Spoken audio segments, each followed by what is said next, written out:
Hi friends, welcome back to Madhuri channel. నేను మీ మాధురి. ఈరోజైతే నా వీడియోలో వీట్ ఫ్లోర్తో దోశ ఎలా తయారు చేయాలో చూపిస్తానండి. ఇది చాలా క్విక్గా అయిపోతుంది. దీనికి ఒక హాఫ్ కప్పు గోధుమ పిండి యాడ్ చేసుకున్నాను. అలాగే ఒక కప్పు బియ్య పిండి కూడా తీసుకున్నాను.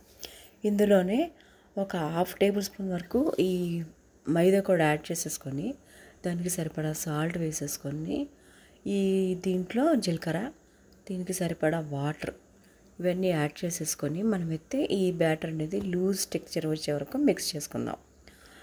దీనికి వాటర్ అనేది కొంచెం ఎక్కువే పడుతుంది, అందుకని నేను స్లోగా కొంచెంగా యాడ్ చేసుకుంటూ ఈ బ్యాటర్ అయితే రెడీ చేసేసుకుంటున్నాను.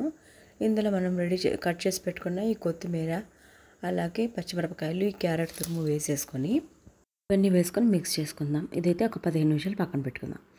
ఇప్పుడైతే ఒక మిక్సీ జార్లో ఎండుమిరపకాయలు, అలాగే ఉల్లిపాయ ముక్కలు, వెల్లుల్లి రెబ్బలు, టమాటా ముక్కలు, కొంచెం సాల్ట్ వేసుకొని దీన్ని అయితే మెత్తగా మిక్సీ చేసేసుకుందాం. ఇది రెడీ అయిపోయింది కదా, దీనిలో తాలింపు వేసేసుకొని దీనికి పక్కన పెట్టుకుందాం. ఇప్పుడైతే ప్యాన్కి ఆయిల్ అనేది అప్లై చేసేసుకొని ఈ దోశని అయితే మనం రవ్వ దోశ ఎలా వేసుకుంటామో అలా స్ప్రెడ్ చేసుకోవాలి. ఇలా అంతా స్ప్రెడ్ చేసుకున్న తర్వాత దీనికైతే కొంచెం ఆయిల్ అనేది కొంచెం ఎక్కువే పడుతుంది. సైడ్స్ అంతా వేసేసి మిడిల్లో కూడా వేసేసుకున్నామంటే ఈ దోశ అనేది బాగా రోస్ట్ అయిపోతుంది. ఇలా మనం ఒక 5 నిమిషాలు అలా వదిలేసామంటే ఇలా రోస్ట్ అయిన తర్వాత అది ఈజీగా ఉంటుంది అనమాట మనం తీసుకోవడానికి.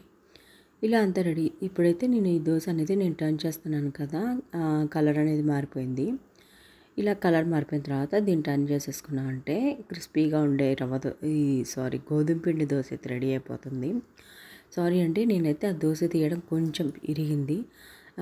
అంతే, చాలా అంటే చాలా ఈజీగా ఈ దోశ అయితే రెడీ అయిపోతుందండి. దీని కాంబినేషన్లో ఈ టమాటా పచ్చడి అయితే చాలా బాగుంటుంది.